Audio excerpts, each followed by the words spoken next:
ผมสวัสดีครับสวัสดีFCครับผมวันนี้ผมก็จะมาปล่อยวาล์วครับผมเป็นวาล์วเครื่องบินยักษ์ครับผมวาล์วเราเครื่องบินยักษ์180 เซนครับผมตัวนี้ครับเสือกผมใส่3 มิลนะครับผม3 มิลเอาอยู่ครับผมเพิ่งสนูครับผมสนูเป็นหัวหวายนะครับตัวนี้จะดังตื้อดื้อดื้อตุ่มตื้อดื้อดื้อตุ่มดังออกเสียงเบียดนะครับผมเข้าบ่แยกนะครับโอเคครับพี่น้องเดี๋ยวชิมพอได้ไทยเบิ้งนะครับพอดีผมกับจีเรียนเบานะครับมันติเอาบ่อยู่ครับผมจีดึงยากครับขออนุญาตไปเรียนเบาก่อนครับมาลุ้นกันตอนเสาร์คือเก่าครับผมพี่น้องอาจจะสอดแจงแน่นอนครับกันมีล่มสอดแจงครับผมสวัสดีตอนเสาร์สวยๆครับประมาณเกือบ2 โมงครับผมพอดีผมเอาลงตอนเสาร์ว่าไรครับมันวาวดวงใหญ่นะครับเสือก3 มิลครับผมวาวเครื่องบิน180 เซนครับปูนครับยืดไกลบังครับก็เริ่มอ่อนกำลังลงแล้วครับดึงก็เริ่มเบาลงหลายแล้วครับเดี๋ยวจะเอาเบาเดี๋ยวสิท้ายไปเบิ่งไกลๆครับผมสอดแจ้งได้ครับพี่น้องปูนครับตัวเบาครับเบา180 เซนครับผมสอดแจ้งครับพี่น้องนี่ครับผมปลูกไว้นี้ครับครับตะวินขึ้นแล้วครับกับเบาเส้นดีครับพี่น้องสนุดังสอดแจ้งครับทึมสอดแจ้งครับผมโอเคครับพี่น้องเดี๋ยวดึงเบาลงครับ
ครับผม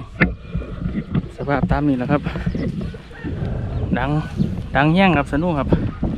ดังถึมครับผมสอดแจ้งครับจับได้ค่าเข้าครับล่มตอนเสาครับมีแห้งอยู่ครับเกือบว่าล่มบ่ได้ครับผมโอเคครับพี่น้องถ้าชอบคลิปนี้ก็อย่าลืมกดไลค์กดแชร์กดติดตามมาตั้งใจให้ได้เลยครับพอกันคลิปหน้าครับผมเบิ่งสภาพตอนลงครับ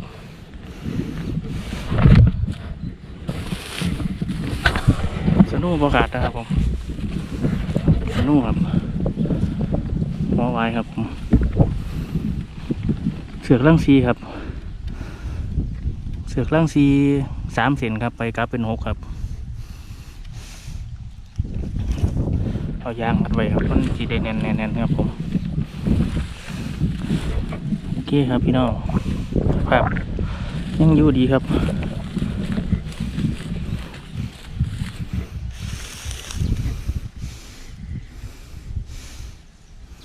พอกันคลิปหน้าครับผมมีอย่างเด็ดๆดีมาให้พี่น้องนะเพิ่งกันอีกครับแต่ชอบอย่าลืมกดไลค์กดแชร์กดติดตามรังใจให้ได้เลยครับสำหรับคลิปนี้วันนี้ขอบคุณหลายๆครับสวัสดีครับไปครับพี่น้องเอาวาไปเก็บครับเสือก3 มิลกับเต็มขู่เนี่ยนะครับเดี๋ยวเอาวาไปเก็บครับผม